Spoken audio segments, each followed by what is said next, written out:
Hello बच्चों, चौनी education channel में आपका स्वागत है। बच्चों, आज हम 8 गेट अभ्यास पुस्तिका कक्षा 8वीं विषय सामाजिक विज्ञान के अंतर्गत अध्याय 1 संसाधन, जिसे भूगोल के पाठों से लिया गया है, संसाधन एवं विकास, इनके सारे प्रश्नों को हल करेंगे। इससे पूर्व अगर आपके द्वारा चैनल को सब्सक्राइब नहीं किया गया है तो चैनल को सब्सक्राइब कर लें और बेल आइकन को प्रेस कर लें, जिससे कि वीडियो की नोटिफिकेशन आपको प्राप्त होती रहेगी। एवं वीडियो को लाइक एवं शेयर जरूर करें। बच्चों, हम देखेंगे प्रश्न क्रमांक 1, संसाधन की परिभाषा लिखिए। संसाधन एवं विकास पाठ्य पुस्तक के पृष्ठ क्रमांक 1 से उत्तर खोजें और विद्यार्थी इसको स्वयं लिख सकते हैं। हमने आपकी सुविधा के लिए इसको यहाँ पर हल किए हैं। उत्तर देखेंगे बच्चों। संसाधन प्रत्येक वस्तु जिसका उपयोग आवश्यकताओं को पूरा करने के लिए किया जा सकता है, वह संसाधन कहलाता है। हम जितने भी वस्तु का उपयोग करते हैं, जैसे हम पानी का, सूर्य प्रकाश का, मिट्टी का, जल का, ये सारे संसाधन हैं और इनका हम अपनी आवश्यकताओं को उपयोग के लिए करते हैं। जैसे हमको प्यास लगती है तो हम पानी पीते हैं, तो हम इसका उपयोग जो हमारी आवश्यकता पड़ती है तब हम इनका उपयोग करते हैं। और इसके अलावा भी जो हमको आवश्यकता पड़ती है वो हमारे लिए संसाधन कहलाते हैं। इस प्रकार से इसका आंसर आप लिख देंगे। इसके बाद देखेंगे प्रश्न क्रमांक 2, पेटेंट किसे कहते हैं। पेटेंट का मतलब होता है, इसका तात्पर्य होता है किसी विचारधारा अथवा आविष्कार पर एकमात्र अधिकार से होता है। तो इस प्रकार से इसका आंसर को हम लिख देंगे। इसके बाद प्रश्न क्रमांक 3 है, संसाधन कितने प्रकार के होते हैं। तो संसाधन 2 प्रकार के होते हैं। पहला है प्राकृतिक संसाधन, दूसरा है मानव निर्मित संसाधन।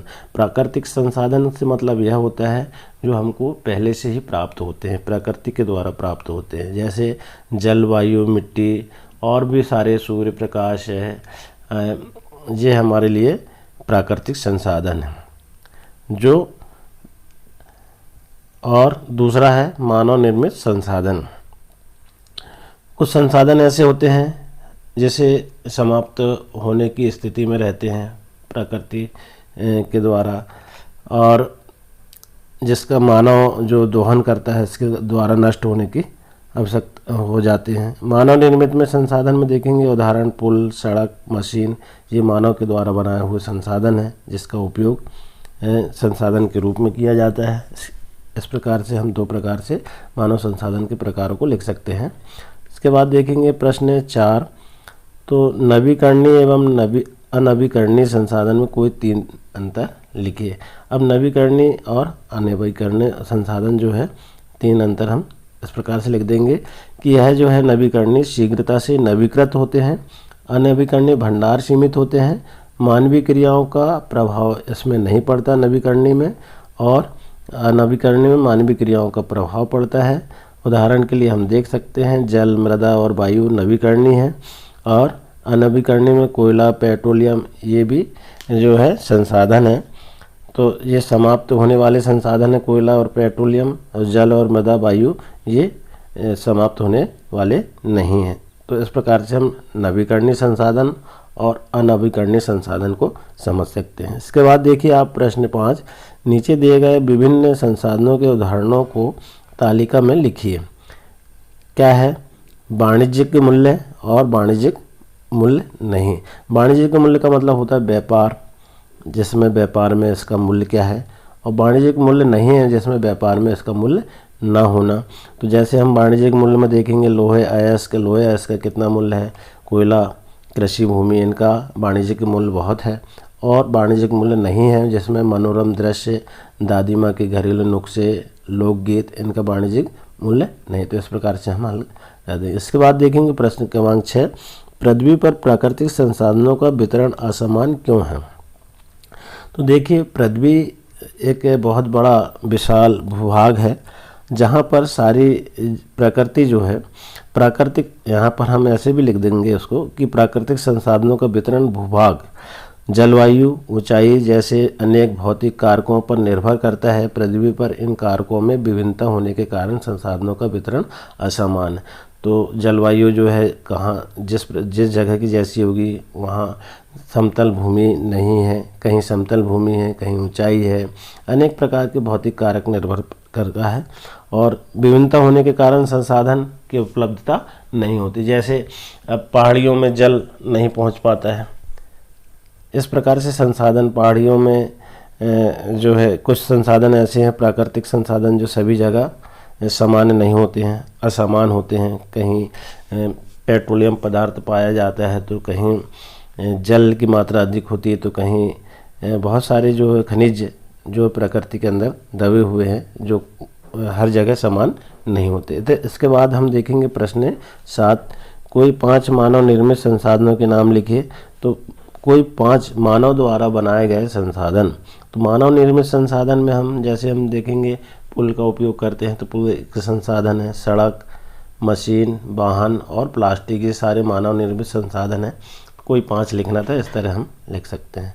इसके बाद प्रश्न क्रमांक 8 देखिए, मानव संसाधन से क्या तात्पर्य है, इसे किस प्रकार मूल्यवान बनाया जा सकता है। तो मानव संसाधन से क्या तात्पर्य है, जो मानव उपयोग करता है वह संसाधन है, इसे किस प्रकार मूल्यवान बनाया जा सकता है। तो मानव संसाधन से तात्पर्य लोगों की संख्या और एकता से मनुष्य की कुशलता ही भौतिक पदार्थों का मूल्यवान संसाधन बनाने में सहायता करती है।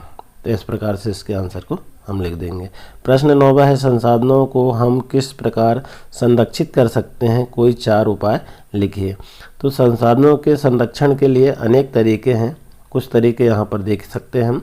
नंबर 1, प्रत्येक व्यक्ति उपयोग को कम से कम करके वस्तुओं को पुनः चक्रण और पुनः उपयोग द्वारा योगदान दे सकता है, ये पहला नंबर का है। इसके बाद दूसरा है, पुराने समाचार पत्रों, व्यर्थ वस्त्रों और बांस की डंडियों से लिफाफे और खरीदारी के लिए थैले बनाए जा सकते हैं। तीसरा है, कागज़ को व्यर्थ उपयोग न करके।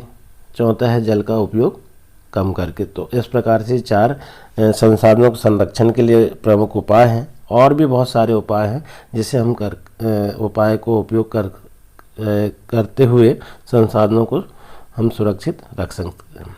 इसके बाद देखेंगे प्रश्न 10वां, सत्य तपोषणी विकास के 4 सिद्धांत लिखिए। तो इसके 4 सिद्धांत देखिए। नंबर 1, जीवन के सभी रूपों का आदर और देखभाल करना। नंबर 2, मानव जीवन की गुणवत्ता को बढ़ाना। नंबर 3, पृथ्वी की जीवन शक्ति और विविधता का संरक्षण करना। नंबर 4, प्राकृतिक संसाधनों के ह्रास को कम से कम करना। तो इस प्रकार से हम विकास के 4 सिद्धांत को देख सकते हैं। आशा है बच्चों आपको वीडियो पसंद आया होगा। इसी तरह और आने वाले पाठों को हल करने के लिए, अध्याय को कंप्लीट करने के लिए वीडियो में बने रहें। धन्यवाद।